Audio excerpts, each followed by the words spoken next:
हरे कृष्णा, राधे राधे दोस्तों, कैसे हैं आप सभी लोग। आशा करती हूँ कि आप सारे फ्रेंड्स बहुत ही ज़्यादा अच्छे होंगे। मैं भी बिल्कुल ठीक हूँ और आप सभी लोगों का मेरे चैनल इंडियन ब्लॉग विद शिखा में बहुत बहुत स्वागत है। सो फ्रेंड्स, आज मैं आप सभी लोग के साथ शेयर करने जा रही हूँ गोपाष्टमी की पूजा विधि, जो कि इस बार 1 नवंबर दिन मंगलवार को गोपाष्टमी का पर्व मनाया जाएगा और उसकी पूजा मैं आप लोग के साथ शेयर करने जा रही हूँ कि किस सरल विधि के द्वारा आप अपने घर में गोपाष्टमी के दिन गौ माता की पूजा अर्चना कर सकते हैं। जैसा कि हम सभी जानते हैं, हम सभी लोग अपने मंदिर में गाय और बछड़े की जो प्रतिमा रखते हैं, मूर्ति, उनकी पूजा हमें इसी दिन करनी चाहिए, गोपाष्टमी के दिन। वैसे तो हमें प्रतिदिन उनका स्नान, श्रृंगार, पूजा, भोग सब करते ही हैं, लेकिन गोपाष्टमी के दिन इनकी पूजा किस प्रकार से की जाती है वो मैं आज आप लोग के साथ शेयर करने जा रही हूँ। समस्त जानकारी वीडियो में आप लोगों को मिल जाएगी। तो वीडियो पसंद आए तो प्लीज़ वीडियो को लाइक कीजिएगा, ज़्यादा से ज़्यादा शेयर कीजिएगा और चैनल पर मेरे पहली बार आए हैं तो मेरे चैनल को भी सब्सक्राइब कीजिएगा। और थोड़ा सा छठ पूजा होने की वजह से मैं व्यस्त थी, इसलिए ये वीडियो थोड़ी सी लेट आ रही है, लेकिन जब है 1 तारीख यानी 1 नवंबर को मंगलवार को ये पूजा होगी, आप लोगों के लिए ये वीडियो हेल्पफुल होगी। तो चलिए पूजा शुरू करते हैं और पूजा में देखते हैं कि किस प्रकार से गौ माता की पूजा अर्चना हम कर सकते हैं गोपाष्टमी के दिन। वैसे तो गोपाष्टमी के ही दिन हम जो है गौ माता की सेवा, पूजा अर्चना करते हैं, तो पूरे साल हमें जो है गौ माता की सेवा करनी चाहिए। लेकिन आज की जो है बिजी लाइफ में हम जो है गौ माता की सेवा नहीं कर पाते हैं, तो आज के दिन जो है गोपाष्टमी के दिन हम अपने गौ माता की सेवा अर्चना कर सकते हैं। इस दिन अगर आप चाहें तो गौशाला में जाकर उन्हें चारा दे सकते हैं, हरा चारा दे सकते हैं, उन्हें चादर उड़ा के आ सकते हैं, कुछ दान पुण्य कर सकते हैं, उनकी पूजा भी कर सकते हैं। तो इस प्रकार से गोपाष्टमी के दिन जो है हम गौ माता की सेवा, पूजा अर्चना करते हैं।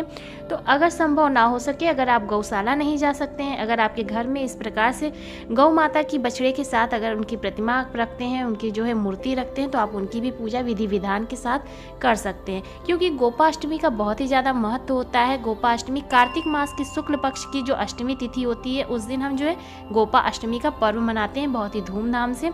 गोपाष्टमी के ही दिन से हमारे बाल गोपाल कन्हैया जो है पहली बार वन में गए थे गौवे चराने के लिए, इसलिए जो है गोपाष्टमी का और भी ज़्यादा महत्व होता है। इसकी पूजा विधि भी बहुत ही सरल है, बहुत ही सरल विधि के द्वारा मैं आपके साथ शेयर करूंगी पूजा।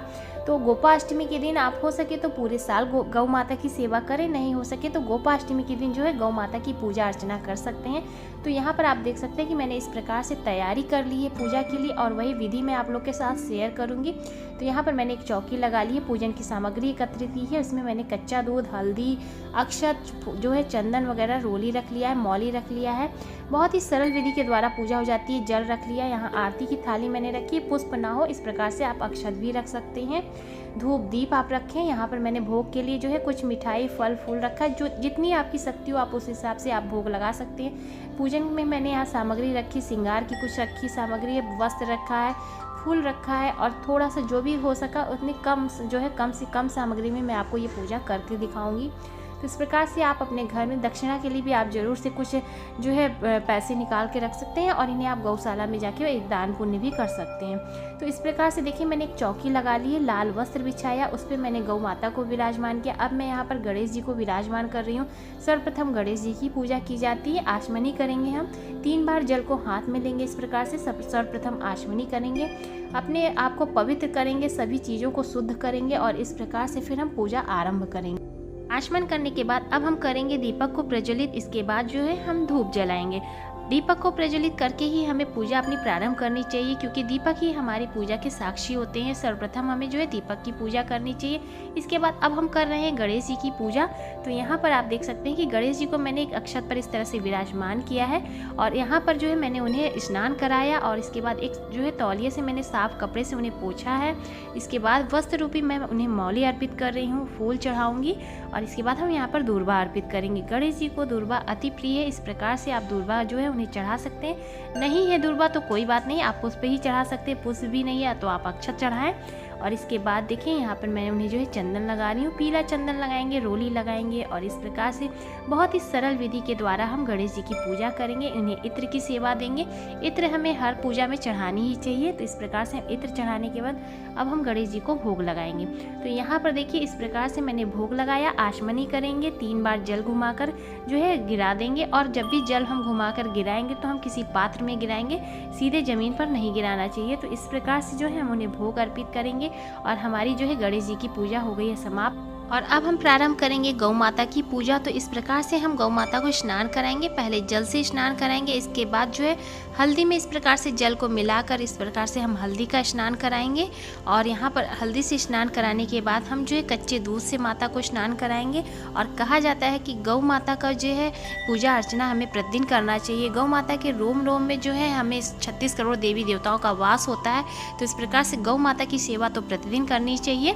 लेकिन नहीं संभव है तो आप गोपाष्टमी के दिन इस प्रकार से आप पूजा कर सकते हैं। तो यहाँ पर देखिए मैंने जो है कच्चे दूध से स्नान कराने के बाद जल से स्नान कराया। और इस जल को जो है हम किसी पौधे में डाल देंगे, किसी गमले में आप डालें, इसे इधर उधर नहीं फेंकें।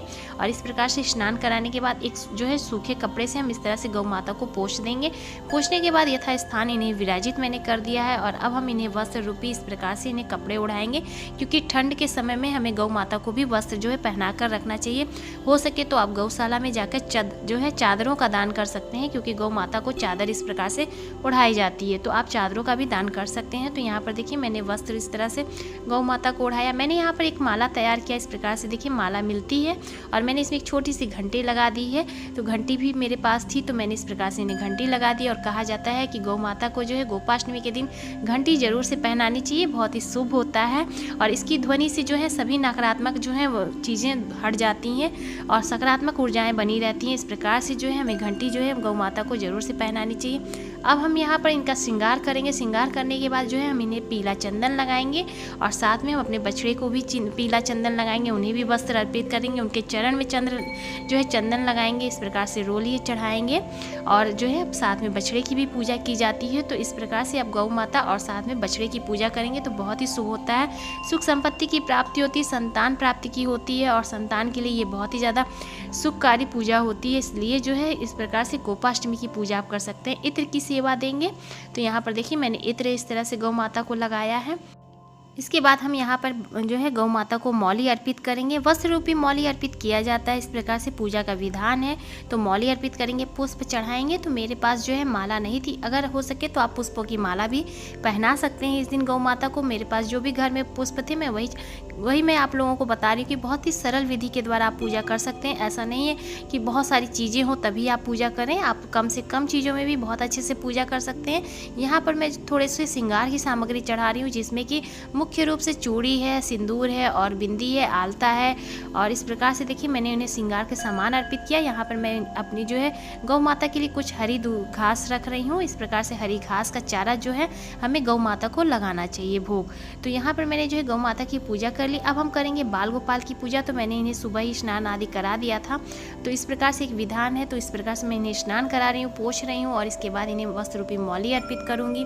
और इनकी भी पूजा हम विधि विधान से करेंगे, क्योंकि आज के ही दिन तो हमारे बाल गोपाल जो हैं पहली बार गौवे चराने के लिए निकले थे। 6 वर्ष की आयु थी इनकी। और गोपाष्टमी के दिन इन्होंने जो है कार्तिक मास की अष्टमी शुक्ल पक्ष की अष्टमी तिथि को ही इन्होंने जो है पहली बार गौवे चराने के लिए वन में गए थे। तो इस दिन से जो है गोपाष्टमी का पर्व जो है मनाया जाता है। तो यहाँ पर आप देख सकते हैं इस प्रकार से हम जो है अपने बाल गोपाल की पूजा करेंगे, साथ में गौ माता की भी पूजा करेंगे, पुष्प चढ़ाएंगे और बहुत ही अच्छा लगता है। गोपाष्टमी के दिन आप पूजा कर सकते हैं, पूरे साल गौ माता की सेवा अर्चना करें। अगर नहीं हो सकता तो गोपाष्टमी के दिन इस प्रकार से पूजा करें। तो यहाँ पर देखिए मैंने जो है बाल गोपाल की भी पूजा कर ली है और यहाँ पर मैंने पुष्प चढ़ा दिया, तुलसी का पत्र मैंने जो है चढ़ा दिया है। तो यहाँ पर देखिए मैंने जो है सारी पूजा इस प्रकार से हो चुकी है। और अब हम भोग अर्पित करेंगे। भोग में भी मैंने देखिए यहाँ पर सेब लिया है, मीठा लिया है, बतासे का भोग लगाया है। आप यहाँ पर चने का भोग लगा सकते हैं, केले का भोग लगा सकते हैं, जो भी हो सके आप उन चीज़ों का भोग लगा सकते हैं। जल रख दिया है मैंने यहाँ पर, क्योंकि जल भी रखना चाहिए, पूजा के पास जो है जल रखेंगे। कुछ दक्षिणा भी हम अवश्य चढ़ाएंगे, क्योंकि दक्षिणा और इन सारी चीज़ों को हम दान करेंगे, प्रसाद में लेंगे। और कुछ चीज़ों को जैसे आप पैसे का दान भी कर सकते हैं गौशाला में जाके। इसके बाद हम आरती करेंगे।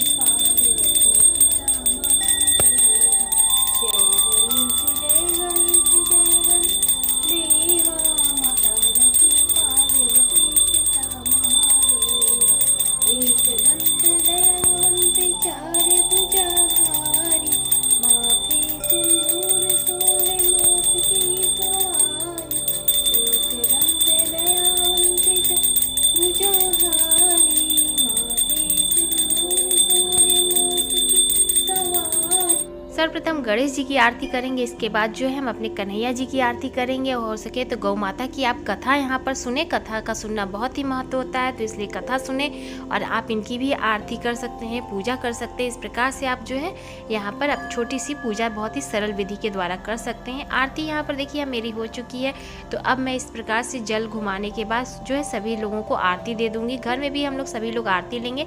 अब हम अपने हाथों में फूल लेंगे, अक्षत लेंगे और क्षमा प्रार्थना करेंगे कि हे प्रभु, हे माँ, हमसे जो भी गलती हुई है उसके लिए हमें क्षमा करें।